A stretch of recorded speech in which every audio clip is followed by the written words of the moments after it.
అధ్యక్ష, రెండో ప్రశ్నకు సమాధానం ఈ ప్రశ్న ఉత్పన్నం కాదు. నాగబాబు గారు.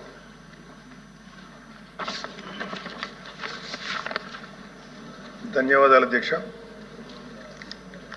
అపోజిషన్ పార్టీ ఎల్వైపీ గారికి, ఇక్కడున్న మినిస్టర్స్, గౌరవ హోమ్ మినిస్టర్ గారు అందరికీ కూడా కృతజ్ఞతలు.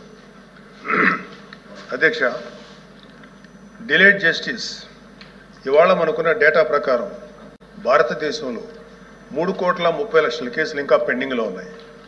ఆంధ్రప్రదేశ్లోనే 1,00,000కు పైగా కేసులు పెండింగ్లో ఉన్నాయి. డిస్ట్రిక్ట్ కోర్ట్స్లో, సబార్డినేట్ కోర్ట్స్లో 75% కేసులు సంవత్సరానికి పైగా, అలాగే 30% కేసులు 3 ఏళ్లకు పైగా సాగుతూనే ఉన్నాయి. దీన్ని కేవలం mere డేటా కింద మనం చూడలేము అధ్యక్ష.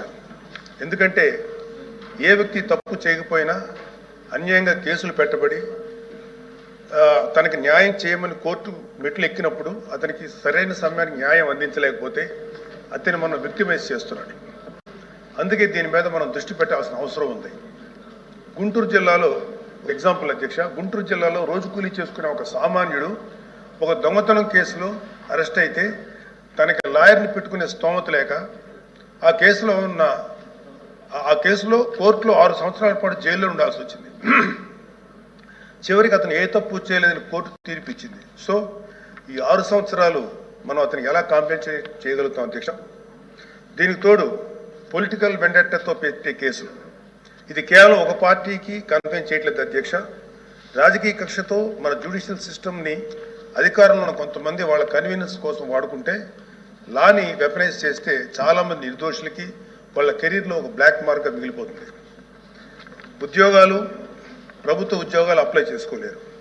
ప్రైవేట్ సంస్థల్లో ఉద్యోగాలు అప్లై చేస్తే బ్యాక్గ్రౌండ్ చెక్లో ఫెయిల్ అయిపోతున్నారు. పాస్పోర్ట్ సీజ్ చేసినప్పుడు పాస్పోర్ట్లు కనుక సీజ్ చేసే పరిస్థితుల్లో అక్కడ కూడా వాళ్ళని హోల్డ్లో పెట్టేస్తారు. అలాగే సీజ్ అయిన పాస్పోర్ట్ ల్యాప్స్ అయ్యి విదేశాల్లోకి వెళ్లాల్సిన వాళ్ళు కానీ, వాళ్ళ తల్లిదండ్రులని, వాళ్ళ పెద్దవాళ్ళని కొన్ని ట్రీట్మెంట్స్ కోసం విదేశాలు తీసుకెళ్లవలసిన వాళ్ళు కానీ వాళ్ళ పాస్పోర్ట్ సీజ్ చేయడం వల్ల చాలా ఇబ్బందులు పడుతున్నారు అధ్యక్ష. వీళ్ళకి జరిగే నష్టాన్ని మనం కాంపెన్సేట్ చేయలేం. Just because they are political involved we cannot make them scapegoats. ఇలాంటి ఫ్యాబ్రికేటెడ్ కేసుల వల్ల చాలా సమస్యలు ఉన్నాయి అధ్యక్ష. ఇలాంటి ఫ్యాబ్రికేటెడ్ కేసెస్ వల్ల జెన్యూన్గా విచారించాల్సిన కేసెస్కి ప్రయారిటీ ఇవ్వలేము అధ్యక్ష. న్యాయం కోసం కావాలని అడిగే సామాన్యుడికి మన న్యాయ వ్యవస్థ మీద నమ్మకం లేకుండా చేస్తున్నాం. ప్రజాస్వామ్య వ్యవస్థనే బలహీనపరుస్తున్నట్టు గవర్నెన్స్లో మనకి మోరల్ అథారిటీ లేకుండా పోతుంది. సో అందుకే మనందరం పాలసీ పరంగా ఇలాంటి పొలిటికల్ ఫ్యాబ్రికేటెడ్ కేసుల్ని ఎదుర్కోవాల్సిన అవసరం ఉంది.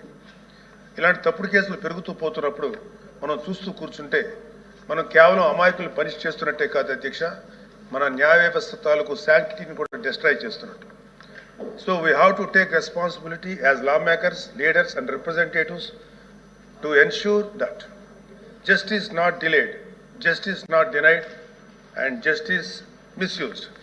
అందుకే ప్రతి పొలిటికల్ సెన్సిటివ్ కేసు మీద ఎటువంటి పక్షపాతం లేకుండా ఇండిపెండెంట్ రివ్యూ జరిపి ఆ తాలూకు కేసుల మీద ఇంటెంట్ మీద త్వరగా డెసిషన్ తీసుకోవాలి అధ్యక్ష.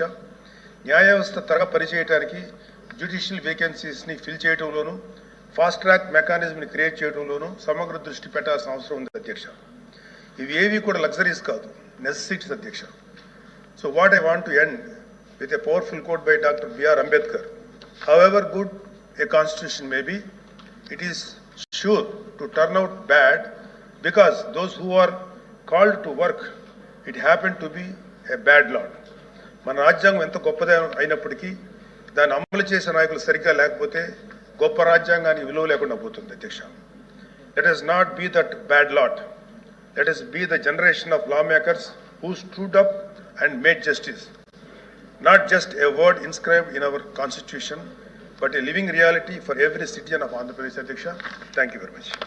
మంత్రి గారు సార్, సిగ్నేటరీస్ కాదు.